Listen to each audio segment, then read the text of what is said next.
नमस्कार, मैं दशरथ प्रधान और आप देख रहे हैं छोटा नागपुर लाइव। झारखंड में लोकसभा चुनाव की सरगर्मी तेज हो गई है। एक और जहां बीजेपी ने अपनी पूरी उम्मीदवारों की लिस्ट जारी कर दी है, वहीं महागठबंधन ने भी अपनी दूसरी लिस्ट जारी कर दी है। आज हम एक ऐसे सीट की बात कर रहे हैं जिस पर इंडिया गठबंधन के पास कोई मजबूत दावेदार नहीं है। पहले यह सीट कांग्रेस के पास थी और इस सीट पर प्रचंड मोदी लहर में गीता कोड़ा ने जीत हासिल की थी। मगर पिछले दिनों गीता कोड़ा ने कांग्रेस को अलविदा कहते हुए भाजपा का दामन थाम लिया, जिसके बाद इंडिया गठबंधन के पास इस सीट पर कोई दमदार प्रत्याशी नजर नहीं आ रहा है। अंदर खाने की मारे तो खारसावा से 2 बार विधायक रहे झामुमो के कद्दावर नेता दशरथ गागरा इस सीट पर उम्मीदवार हो सकते हैं। सूत्रों से मिली जानकारी के अनुसार पिछले दिनों उन्होंने विधानसभा अध्यक्ष से एनओसी की डिमांड की है, जिसके बाद राजनीतिक गलियारों में चर्चाओं का बाजार गर्म है।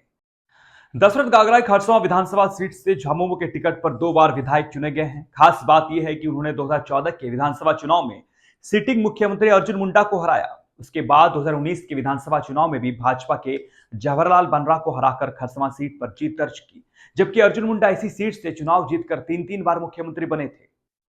फिलहाल सिंहभूम संसद सीट के सभी 6 विधानसभा सीटों पर इंडिया का दबदबा है। इस वजह से दशरथ गागरा की दावेदारी प्रबल मानी जा रही है।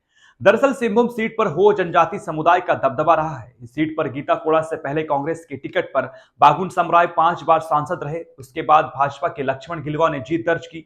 एक बार जय भारत समानता पार्टी से मधु कोड़ा ने भी इस सीट पर जीत दर्ज की। खास बात यह है कि सभी हो समुदाय से आते हैं। सिंहभूम सीट पर हो समुदाय को साधने के लिए भाजपा के पास कोई चेहरा नहीं था। यही वजह रही कि उन्होंने गीता कोड़ा को अपने पाले में किया। दूसरी बड़ी वजह यह रही कि गीता कोड़ा का झामुमो में काफी विरोध था। झामुमो ने कई मंच से सिंहभूम सीट पर झामुमो की दावेदारी की, जिसके बाद गीता कोड़ा ने भाजपा का रास्ता चुना। वैसे ये सीट अब झामुमो के पास आ गई है। इंडिया गठबंधन के पास गीता कोड़ा के टक्कर का कोई मजबूत प्रत्याशी नहीं है।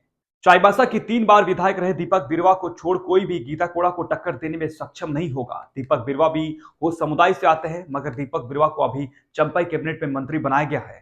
वे शायद लोकसभा चुनाव में जाने की भूल नहीं करना चाहेंगे।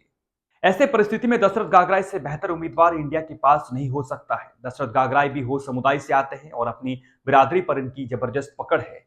इसके अलावा ईसाई मिशनरी में भी गागराई की अच्छी पकड़ है। आपको बता दें कि सिंहभूम और खूंटी संसदीय सीट को मिशनरी फैक्टर भी काफी प्रभावित करता रहा है। यही वजह है कि सिंहभूम सीट से दशरथ गागराई को इंडिया खेमा प्रत्याशी बना सकता है। हालांकि झामुमो के लिए ये सीट अब प्रतिष्ठा का विषय बन गया है, क्योंकि झामुमो की वजह से ही गीता कोड़ा ने कांग्रेस का साथ छोड़ा और भाजपा में शामिल हुई, ऐसा लोग कह रहे हैं। हालांकि लोग ये भी कहते सुने जा रहे हैं कि इंडिया गठबंधन यदि इस सीट पर मजबूती से लड़ गया तो गीता कोड़ा को हराना कठिन नहीं होगा। कैसा लगा हमारी ये वीडियो, कमेंट सेक्शन में जरूर बताइएगा। वीडियोस को लाइक कीजिएगा, शेयर कीजिएगा। धन्यवाद। जोहार।